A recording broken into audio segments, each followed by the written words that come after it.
Students, आज मैं आपको विदाउट एनी लॉन्ग प्रोसेस से मैं ये बताऊंगा कि कोई नंबर किसी नंबर से डिविजिबल है या नहीं है, विदाउट एनी लॉन्ग प्रोसेस। चलिए स्टार्ट करते हैं। मेरा देरी की हुई है हम लोग।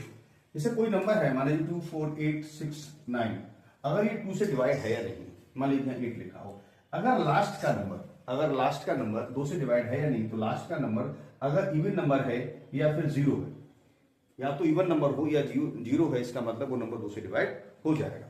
अगला नंबर, अगर कोई नंबर 2 से डिवाइड है या नहीं, उसके लिए अगर आप इस प्रकार से कोई नंबर लिखा हुआ है तो इन डिजिट का आप सम करेंगे। यदि इनका योग जो है वो 3 से डिवाइड हो जाएगा, तो ये नंबर भी 3 से डिवाइड हो जाएगा। अगली बात करते हैं नंबर 3 की। अगर मान लीजिए कोई नंबर इस प्रकार से लिखा हुआ है और इसका जो लास्ट 2 डिजिट नंबर है, लास्ट 2 डिजिट नंबर अगर 4 से डिवाइड होता है, इसका नंबर वो नंबर 4 से डिवाइड हो जाएगा। ठीक है।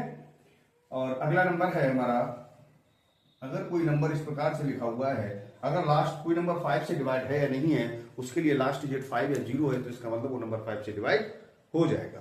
अगली बात करते हैं नंबर 6 से डिवाइड है या नहीं है। मान लीजिए कोई नंबर लिखा है आपका, जो भी है एनी नंबर, अगर वो 6 से डिवाइड है या नहीं है, तो उसके लिए आपको 2 कंडीशन फॉलो करना चाहिए। एक तो वो 2 वाली कंडीशन फॉलो करे, एक वो 3 वाली कंडीशन फॉलो करे, इसका मतलब वो नंबर 6 से डिवाइड है, अदरवाइज वो नंबर 6 से डिवाइड नहीं है।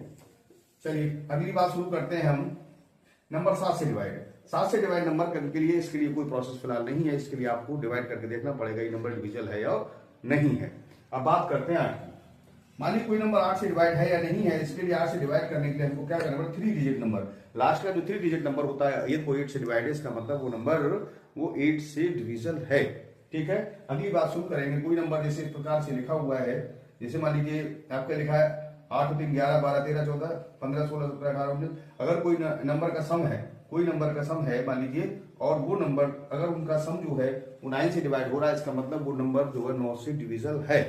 दूसरी बात करेंगे नंबर 10 की। जैसे मान लीजिए कोई नंबर इस प्रकार से लिखा हुआ है और वो 10 से डिविजिबल है या नहीं है, तो उसके लिए अगर उसका लास्ट डिजिट यानी यूनिट डिजिट अगर 0 है, इसका मतलब वो नंबर 10 से डिवाइड है। सबसे इंपॉर्टेंट नंबर होता है 11। कोई नंबर 11 से डिवाइड है या नहीं है, उसके लिए it is the major important I think. जैसे अगर आपको लिखा है इस प्रकार से, मान लीजिए कोई नंबर लिखा है, अब आप इसके जो ऑड प्लेस डिजिट वैल्यूज है और इवन प्लेस वैल्यूज, जो ऑड प्लेस पर जो डिजिट है उनका सम और जो इवन प्लेस पर जो डिजिट है उनका सम, यदि उनका डिफरेंस 0 आता है या फिर 11 से डिवाइड वाला आता है, यानी 11 से डिविजिबल है, इसका मतलब वो नंबर वो 11 से डिवाइड होगा, अदरवाइज वो नंबर 11 से डिवाइड नहीं होगा। जैसे माना ये है, ये आपका ऑड प्लेस वैल्यू है, ये आपकी इवन प्लेस वैल्यू है, इनका सम करें, अगर इनका डिफरेंस, यदि इनका डिफरेंस मान लीजिए अगर 0 आता है